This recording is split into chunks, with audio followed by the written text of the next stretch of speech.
kulan wacan oo wanaagsan daawadayaal idilkiinba meel walba oo aad dunida ka joogtaan kuna soo dhawaada xafiiska wararka telefishinka Somali Cable ee magaalada Muqdisho.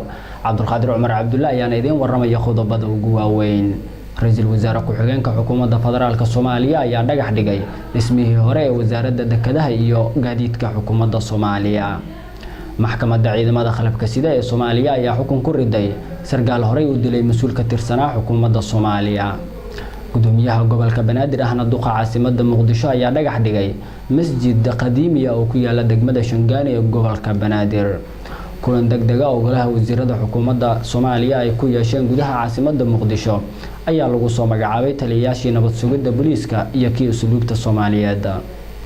kulan lagu taageerayay ciidamada qaranka Soomaaliyana waxaa lagu qabtay magaalada Minneapolis ee gobolka Minnesota ee dalka Mareykanka.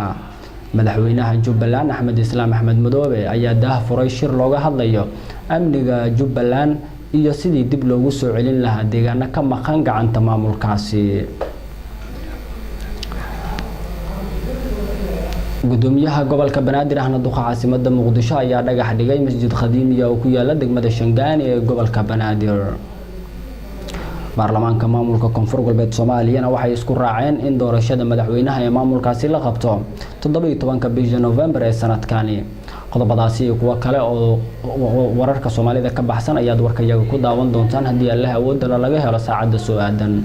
ayesha sidii caadiga ahayd faafahinta wararkaas oo idil waxa ka horeynaya qadar yar oo adeeg bulshada.